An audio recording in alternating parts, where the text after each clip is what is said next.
What's up guys, Jay here with Solo YGO. Welcome to the channel if you're new. Today we got the best variation of Swordsoul in my opinion, which is standard Swordsoul Tenyi with hand traps. Probably the most consistent build. A lot of people try and add new stuff like Danglong and all that. Sure, it can raise the ceiling in certain situations, but in general, don't reinvent the wheel, especially with how much success this deck has with this kind of like variations. Sometimes you just add more stuff to raise the ceiling, only to end up bricking more and lowering your consistency. So in my opinion, best build. Before we get into it, check out those Patreon and channel membership links down in the description below. Helps us do what we do. And if you're a fan of Swordsoul Tenyi, we update this deck list every single month to keep up with the meta. And then also, we're gonna have a going second variant again this month. You guys requested it again, and this time we're gonna give you guys the side deck for that one. We got a side deck for this one as well this time. Just because I feel like the going second build, the side deck's kind of crucial because how many main deck going second cards you have. And lastly, before we get into it, this month we're giving out a full box of Duelist Nexus. So if you want a chance at winning that, answer down below in the comments the daily question. Today's daily question is, which anime series of the Yu-Gi-Ohs, like GX, 5Ds, the original, all that, was your favorite growing up and why? Alright guys, let's get straight into it. It's a 40 card list. We'll start off with the Swordsoul engine. We got 3 Moe. She's the best one, of course. 3 Ecclesia, allows you to get into her and Taya. 3 Long One, use your level 10, your burn, your extender, you're going into Baron first, kind of your safety net. 2 Taya, just kind of not mandatory at 3. We are playing Pot of Desires, but it doesn't matter. And then 3 Emergence and 1 Blackout. This is going to be your standard Swordsoul package nowadays. It's been that way for a while actually. Until they release new support for this deck, we're not gonna change what's working. So yeah, pretty consistent. Try and search Blackout first before you Desires if you can. Otherwise, Desires first if it means your turn would have to end otherwise. But Banish 10 is kind of risky otherwise. The Blackout just so good. Sometimes you only almost feel like running 2 of it, to be honest. But we haven't tried that yet. So, all right, 3 Ashina, 2 Vishuddha, 2 Adhara, 1 Shatana, 2 Circle, 2 Vessel. I just try to go for the most balanced lineup. Regardless, don't cut the Tenyis. You need them for the worm reveals and the worm discards for Moe and Long One. Sometimes even sometimes you can even like banish like a Vishuddha or something off of Taya, and then add it back with Adhara, just if you need another body or you want to get it banished that way instead. A little more value. But yeah, these are more of like for going first, and Vishuddha is kind of like a going second because it allows you to balance. So I feel like even though these are starters and extenders to some extent, there's just kind of a balanced ratio for them. This is what works for me. If you guys have found something that's worked better for you, let me know down below. I'm curious. Always like to pick your guys' brains and improve upon the list.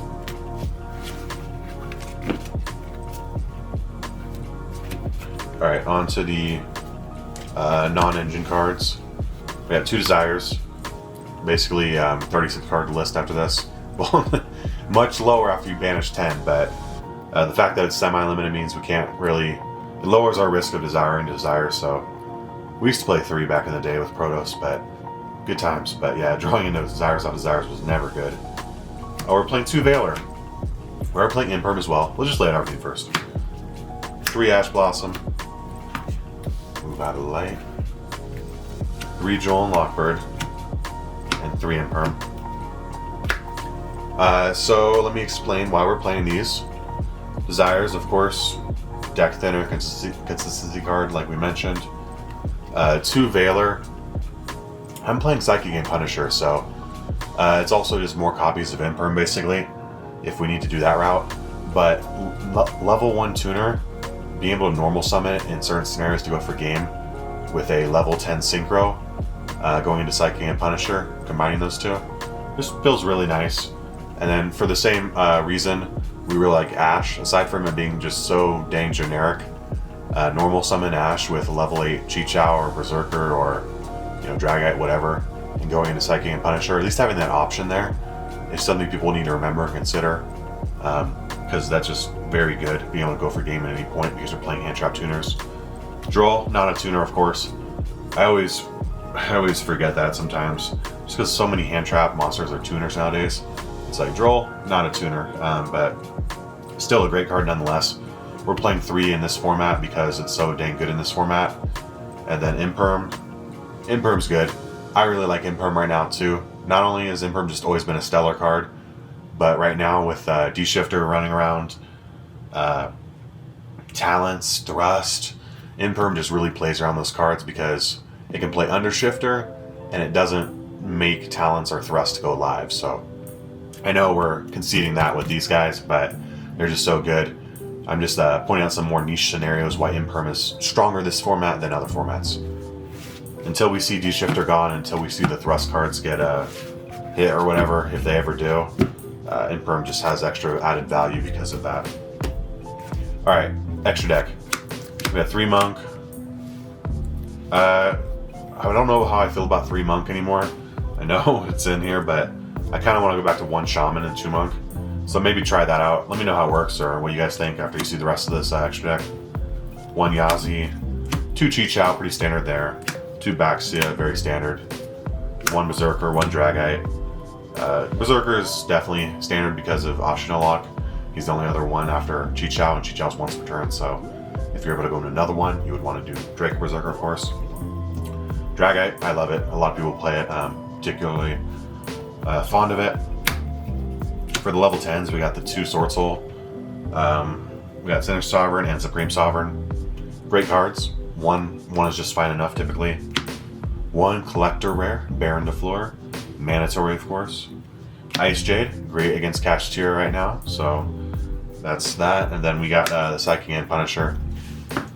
Not only do we play hand trap tuners that allow us to go into it, it's the only generic level 11 synchro in the whole game. Is there one more? I'm not sure. It could be the only good one, at least.